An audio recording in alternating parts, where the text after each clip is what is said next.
Hello students, আজকে আমি তোমাদের সাম্যবাদী কবিতাটা বুঝিয়ে দেব। সাম্যবাদী কবিতাটা লিখেছেন কাজী নজরুল ইসলাম।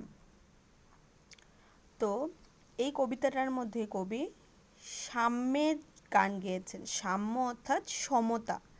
সমতা মানে কি বোঝানো যায়? সমান, কোনো দ্বিধা দ্বন্দ্ব বিভেদ সরিয়ে রেখে কবি কি বলেছেন? মানুষ বলে পরিচয় দিতে হবে। মানে সবার একটাই পরিচয়, সেটা হলো মানুষ। এখানে কোনো ধর্মগত ভেদ নেই, জাতিগত প্রভেদ, উচ্চ নিচ্চ ভেদাভেদ এইসব কিছু থাকবে না। সেটা হলো সবার একটাই পরিচয়, সেটা হবে মানুষ।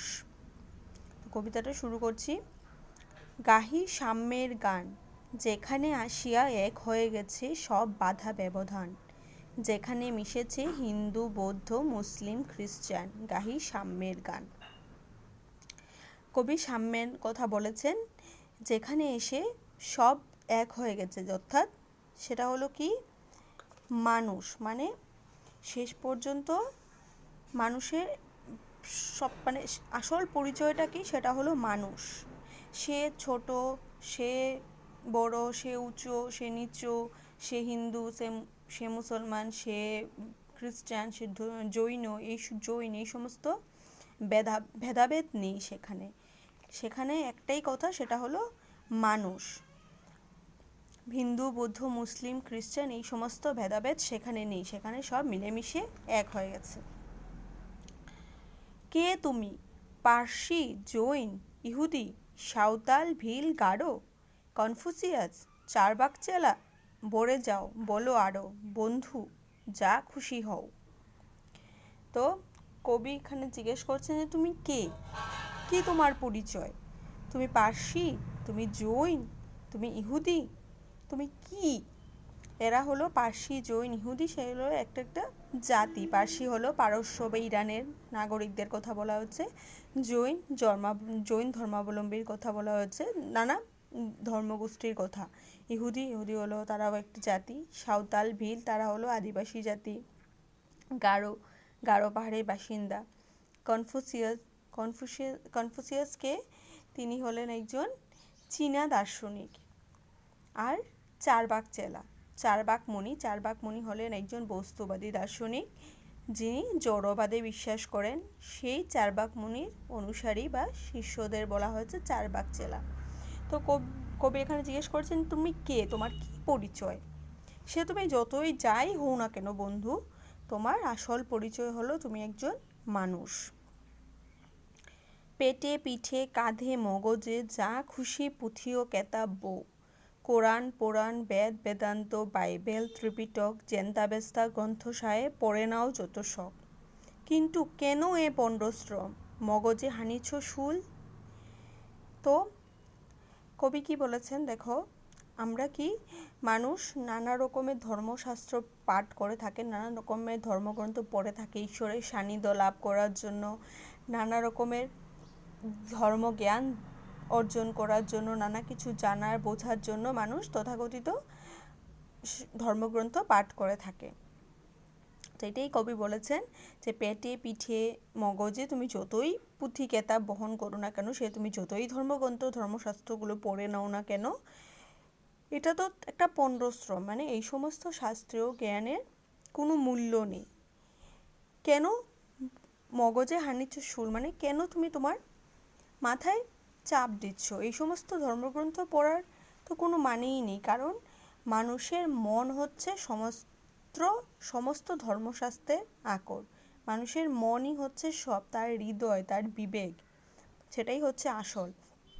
কোনো কিছু জানার বোঝার জন্য ধর্মগ্রন্থ পড়ার প্রয়োজন পড়ছে না।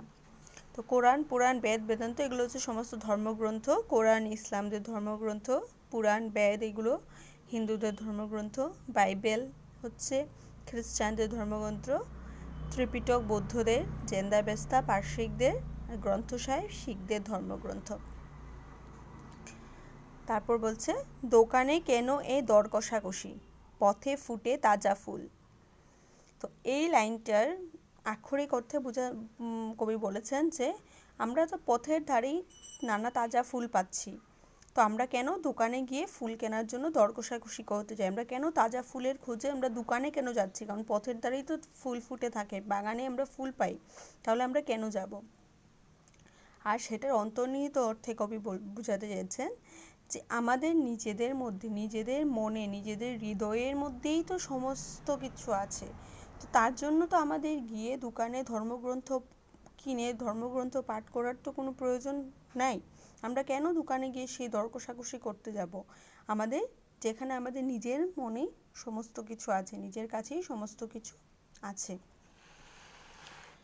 তোমাতে রয়েছে সকল কেতাব, সকল কালের জ্ঞান, সকল শাস্ত্র খুঁজে পাবে সখা, খুঁজে দেখো নিজ প্রাণ। কবি বলেছেন এখানে, মানুষদের বলেছেন যে মানুষের মধ্যেই রয়েছে সমস্ত গ্রন্থ, সমস্ত কালের সমস্ত জ্ঞান তার নিজের মধ্যেই আছে। মানুষ তার নিজের হৃদয়টা যদি খুঁজে দেখে তাহলেই সে সমস্ত কিছু সেখানে খুঁজে পাবে। তার নিজের বিবেকবোধকে সে জাগ্রত করতে হবে। নিজের বিবেকটাই হচ্ছে আসল। তার জন্য কোনো ধর্মগ্রন্থ পড়ার প্রয়োজন পড়ছে না। তোমাতে রয়েছে সকল ধর্ম, সকল যুগাবতার, তোমাতে হৃদয় বিশ্বদেউল, সকলের দেবতার।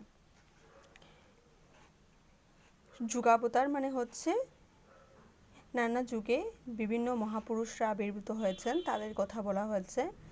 তো বলেছে এই মানুষের মধ্যেই তো আছে সমস্ত ধর্ম, সমস্ত যুগাবতার, যত মহাপুরুষ, সমস্ত এই হৃদয়ের মধ্যেই আছে।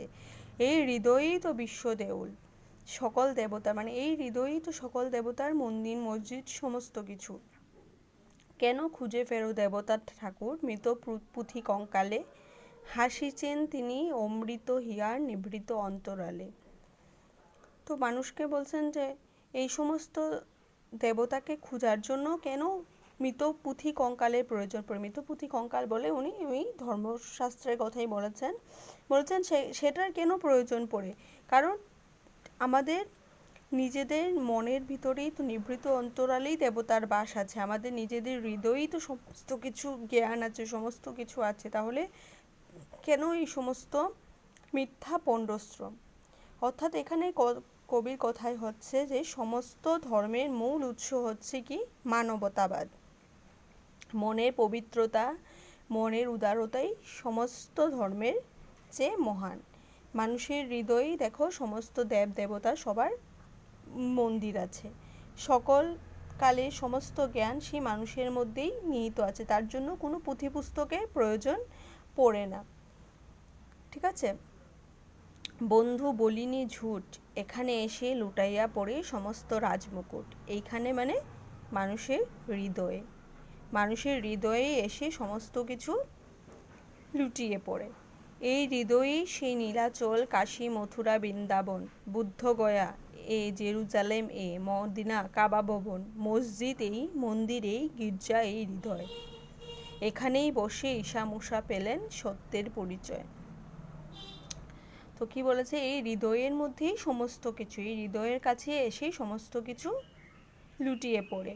তো এই হৃদয়েই সমস্ত তীর্থস্থান, কয়েকটা তীর্থস্থানের নাম উনি বলেছেন। সমস্ত ধর্ম মানে সব ধর্মের তীর্থস্থান, নীলাচল, কাশী, মথুরা, বৃন্দাবন, বুদ্ধগয়া, জেরুজালেম, মক্কা, মদিনা, মন্দির, মসজিদ, গির্জা, সমস্ত কিছু হচ্ছে মানুষের এই হৃদয়। এই হৃদয়কে যদি ঠিকমতো খুঁজে দেখো তাহলে সমস্ত কিছু খুঁজে পাবে। নিজের বিবেকবোধকে যদি জাগ্রত করতে পারো তাহলেই সমস্ত সত্যের পরিচয় খুঁজে পাবে। এইখানে বসে ঈশা মুসা পেলেন সত্যের পরিচয়, মানে ঈশা মুসা এখানে বসেই যেন সমস্ত সত্যের পরিচয় পেয়েছেন, মানে তাদের বিবেকবোধকে, হৃদয়কে তারা জাগ্রত করতে পেরেছেন। ঈশা হলেন কে? যীশু খ্রিস্ট। আর মুসা হলেন ইহুদিদের ধর্মগুরু, তাদের কথা বলা হচ্ছে। এই রণভূমে বাঁশির কিশোর গাহিলেন মহাগীতা, এই মাঠে হলো মেষের রাখাল, নবীরা খোদার মিতা। এই রণভূমে যুদ্ধক্ষেত্রে বাঁশির কিশোর অর্থাৎ কে? শ্রীকৃষ্ণ। শ্রীকৃষ্ণ গাইলেন মহাগীতা, মানে এই যুদ্ধক্ষেত্রের মধ্যে বসে শ্রীকৃষ্ণকে গীতা সৃষ্টি করেছিলেন। শ্রীকৃষ্ণের মুখ নিঃসৃত যে বাণী সেটাই কি আমাদের হিন্দুদের পবিত্র একটা ধর্মগ্রন্থ গীতা। মহাভারতের মধ্যে ষষ্ঠ পর্বের মধ্যে ভীষ্ম পর্ব যেটা আছে সেই অধ্যায়েই আছে মহাগীতা। হিন্দুরা এই গীতাকে ভগবানের কি মুখ নিঃসৃত বাণী বলে মনে করে থাকে। তো সেই রণভূমি যুদ্ধক্ষেত্রের মধ্যেই তিনি গীতা সৃষ্টি করেছেন। তার জন্য তার কোনো ধর্মগ্রন্থ ধর্মশাস্ত্র পড়ার প্রয়োজন পড়েনি। মাঠের মধ্যে মেষে রাখাল নবীরা যারা আছে তারা খোদার মিতা হয়েছে। খোদা অর্থাৎ আল্লাহর কথা বলেছে, মিতা মানে বন্ধু। এই হৃদয়ে ধ্যান গুহা মাঝে বসিয়া শাক্যমুনি তেজিল রাজ্য মানবের মহাবেদনার ডাক শুনি। শাক্যমুনি অর্থাৎ কে? সিদ্ধার্থ বা গৌতম বুদ্ধের কথা বলা হয়েছে। এই হৃদয়ের সেই বিবেকের তাড়নাতেই, হৃদয়ের কথা অনুধাবন করে সেই বিবেকের তাড়নাতেই শাক্যমুনি যিনি মানে সিদ্ধার্থ, তিনি কি করেছিলেন? তিনি তো শাক্য বংশের রাজা ছিলেন। সেই রাজ্য তিনি পরিত্যাগ করে কি করেছিলেন? চলে এসেছিলেন। কেন? মানবের মহাবেদনার ডাক শুনে তিনি তার বিবেকের কাছে হার স্বীকার করে তিনি নিজের রাজ্য পরিত্যাগ করে চলে এসেছিলেন। এই কন্দরে আলোক দুলাল শুনিতেন আহ্বান, এইখানে বসে গাহিলেন তিনি কোরআনের সামগান। কন্দরে অর্থাৎ গুহার মধ্যে, আর আব্দুল্লাহ অর্থাৎ বলা হচ্ছে হজরত মোহাম্মদের কথা। তিনি আহ্বান শুনেছেন, হৃদয়ের ডাক শুনেছেন, এখানে বসেই তিনি কোরআনের সামগান গেয়েছেন। মিথ্যা শুনিনি ভাই এই হৃদয়ের চেয়ে বড় কোনো মন্দির বা কাবা নাই। তো কি বলেছেন উনি? যে কবি বলেছেন আমি মিথ্যা কথা বলছি না, এই হৃদয়ই হলো সমস্ত কিছুর আসল জায়গায়, এর মধ্যেই সমস্ত কিছু নিহিত আছে, এর চেয়ে বড় কোনো মন্দির বা কাবা হতে পারে না। অর্থাৎ হৃদয়কে যদি অনুধাবন করতে পারো, নিজের বিবেকবোধকে জাগ্রত করা যায়, তাহলেই মানুষ কি তার শ্রেষ্ঠ জ্ঞান অর্জন করতে পারবে। তার জন্য তার পুঁথিগত কোনো জ্ঞানের প্রয়োজন পড়ে না বা পুঁথির প্রয়োজন নেই।